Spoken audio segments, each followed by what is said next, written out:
Hello everyone, today we will be discussing experiment 12, which deals with the topic of equilibrium. So what is a chemical equilibrium? Basically we have products and we have reactants, and in both their relative concentrations they are equally stable in solution. And we can see this stability. There's not going to be any type of property changes for this chemical reaction, no observable changes, and all the stoichiometry is correct. And so this is kind of what we mean when we discuss this chemical equilibrium. And for this experiment, specifically, we have this equilibrium, and what we're going to do is begin to disturb it. We're going to disturb it by starting to change different conditions. For example, different concentrations of different ions in solution, and other things as increasing or decreasing the heat. And when you do this, you put stress on the equilibrium. And when we think about equilibrium, we need to think of balance, right? So if we put stress on one side, it's going to naturally have to adjust, right, to maintain or try to maintain that equilibrium in the overall system, right? And so we're going to have these forward or reverse reactions that are going to happen in order to maintain that equilibrium overall. And the main places we're going to see this are in two specific solutions. We've got this iron reacting with the thiocyanate, right, and forming the iron thiocyanate complex, right? So in this experiment, we're going to be looking at the different shifts, these shifts in equilibrium position in two basic reactions. First, we have this iron and thiocyanate, right? And we see that this iron is going to be yellow in solution. And then we have this complex here on the other side, okay? And so these are two distinctive colors. So depending on this equilibrium shift, if it's to the left, it's going to start to look more yellow, and if it goes to the right, it's going to start to look more orange-red. And so these are the things we're going to start to be observing. And the same thing applies with the second solution we're using in this experiment. We've got NH3 and H2O, right? And it's going to be colorless. And when we add an indicator into this solution, it's going to start to give us this NH4 plus and OH, and it will give us this pink color with that indicator. And so then again, we have this color change based on where the shift is occurring, right? So if we have a shift to the left, right, it's because we have more products, right? And so we have to balance it out. The chemical equation is going to balance out with more reactants, right? And then the same applies for this bottom equation. And so that is going to be what we're investigating today and really looking at overall.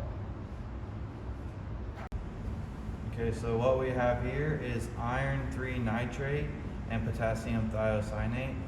And we have about 50 milliliters of the KSCN. And we're just going to add a few drops of the iron 3 nitrate to make our desired solution.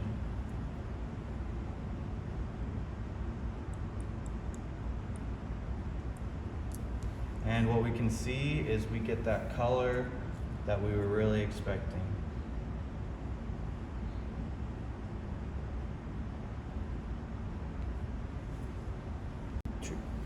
So what we're going to do now is take our solution that we made previously and add about 10 milliliters to each of our test tubes in order to get ready to add our different reagents.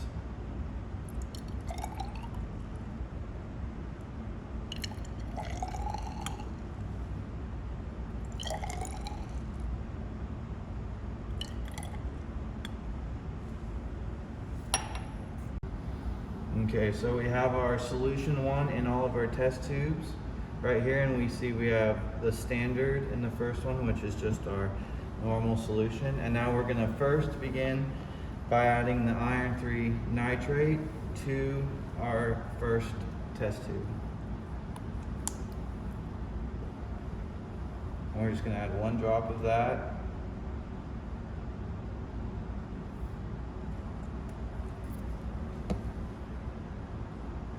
Swirl it, and now observe a color change. And as you can clearly tell, compared to our original standard, that it's gotten much darker red in color, which is going to be an equilibrium shift to the right.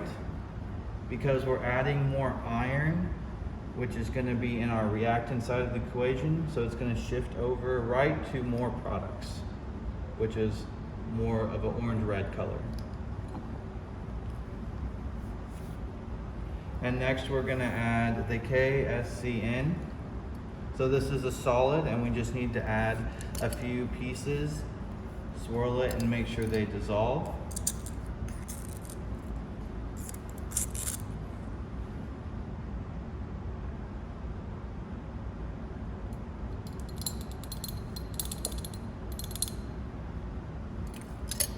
So now that we've added that potassium thiocyanate, we're going to swirl it, and once again, we can really see how that color begins to get darker red as compared to our standard, right? And then again, this is going to be an equilibrium shift to the right because we're adding more of that thiocyanate.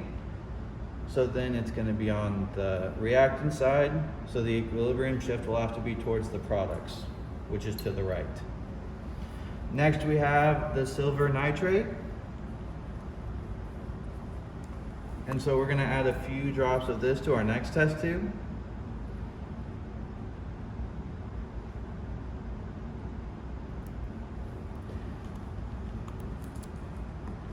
And immediately we can begin to see a change happening.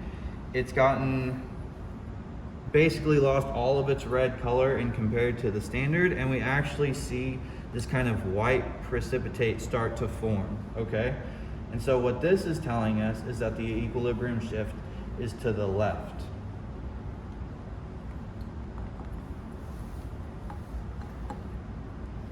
Finally, we're going to add the NAF. So this is another solid that we'll add a few pieces to.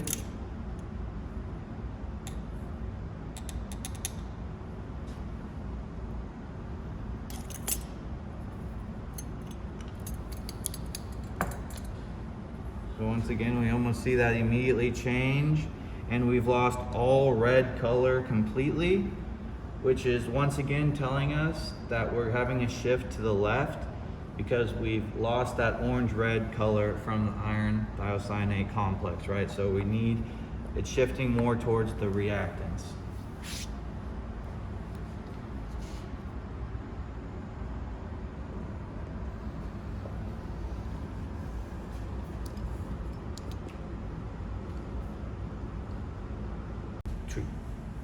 So we've already made our first solution the same way we did in part one, and it's going to be that same color that we saw before. And now we're actually going to need to make a second solution, right? So we're going to start with just some deionized water, and we're going to add concentrated ammonium hydroxide, and we can see that these are both clearless.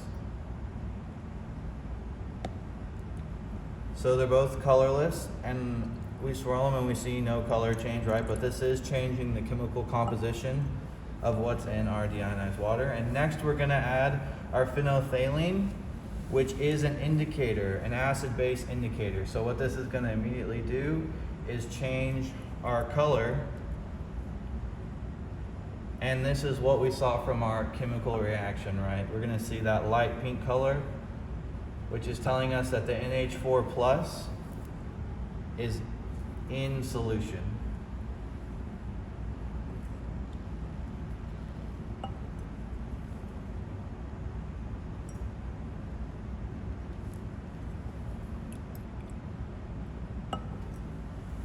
I think you can.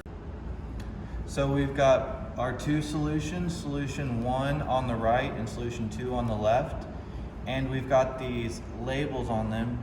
Right now, as you can tell, all the solutions are the same color. We have not treated anything yet, but we will be doing what the labels say accordingly. So we will be heating and cooling different ones and then comparing those to the standards again. So what we have here is our hot treatment, our hot bath, and this is how we're heating up our solution, right? And you see both solution 1 and solution 2 in there. And then down below we have our ice bath, which is going to be cooling our solutions. So we're going to let these heat and cool for about 5 minutes, and then we're going to observe any color changes that come with these two processes. So we've let these heat and cool down respectively for about 5 minutes now. And what we can really see as each one compared to their standard has gone through a color change. The ones that were put in the hot bath have either lost their color completely or it's been reduced. That red color, as we see in solution 1, has really been reduced. And then we see in the cold bath for solution 1, we see that it's gotten a bit darker. And for solution 2, the pink solution, we see that it's gotten significantly darker in that pink color.